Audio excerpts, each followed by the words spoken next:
പുതിയൊരു വീഡിയോയിലേക്ക് സ്വാഗതം. അടുത്തൊരു വാർത്ത. നമുക്കറിയാം, ലോക ഫുട്ബോൾ ആരാധകരെല്ലാം വരുന്ന ഫിഫ വേൾഡ് കപ്പിന് വേണ്ടി കാത്തിരിക്കുകയാണ്. വേൾഡ് കപ്പ് ഇന്ത്യയിൽ ടെലികാസ്റ്റ് ഉണ്ടാകുമോ എന്നുള്ള കാര്യത്തിൽ ഇതുവരെ ഒരു വ്യക്തത ലഭിച്ചിട്ടുണ്ടായിരുന്നില്ല.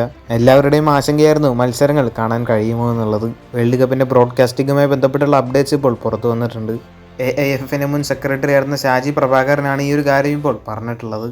അദ്ദേഹം പറയുന്നത് ഇങ്ങനെയാണ്: ഇന്ത്യൻ ഫുട്ബോൾ ആരാധകരുടെ കാത്തിരിപ്പ് അവസാനിച്ചിരിക്കുകയാണ്. ചർച്ചകളെല്ലാം അവസാനിച്ചിട്ടുണ്ട്. ഫിഫ വേൾഡ് കപ്പ് 2026 ഇന്ത്യയിലെ ബ്രോഡ്കാസ്റ്റിംഗ് പാർട്ണറുമായി ബന്ധപ്പെട്ട ഒരു ഒഫീഷ്യൽ പ്രഖ്യാപനം അടുത്ത ആഴ്ച ഉണ്ടാകുമെന്നാണ് ഇദ്ദേഹം പറഞ്ഞിരിക്കുന്നത്. ഇന്ത്യയിലെ എല്ലാ ഫുട്ബോൾ ആരാധകരും വേൾഡ് കപ്പിൻ്റെ ആവേശത്തിലാണ്. ഒരുപാട് മാസത്തെ ഒരു അനിശ്ചിതത്വം അവസാനിച്ചിരിക്കുകയാണ്. ഇനി ആരാധകർക്കെല്ലാം പൂർണ്ണമായും വിശ്രമിക്കാം. ഇന്ത്യയിൽ വേൾഡ് കപ്പ് ഫുള്ളി ആക്സസിബിൾ ആയിരിക്കുമെന്നാണ് അദ്ദേഹം പറഞ്ഞിരിക്കുന്നത്.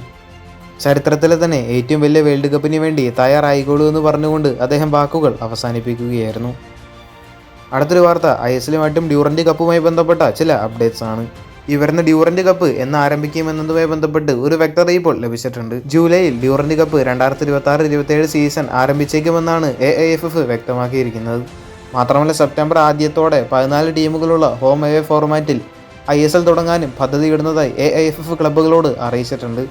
മാത്രമല്ല, 2026-27 സീസണിലെ ഇന്ത്യൻ സൂപ്പർ ലീഗിൽ പങ്കെടുക്കുമോ എന്നത് ജൂൺ 15-നകം അറിയിക്കാൻ ക്ലബ്ബുകളോട് AIFF ആവശ്യപ്പെട്ടിട്ടുണ്ട്. മാത്രമല്ല, ലീഗിൽ പങ്കെടുക്കുന്നതിനായി 1 കോടി രൂപ ഫീസ് നൽകണമെന്നും അറിയിച്ചിട്ടുണ്ട്.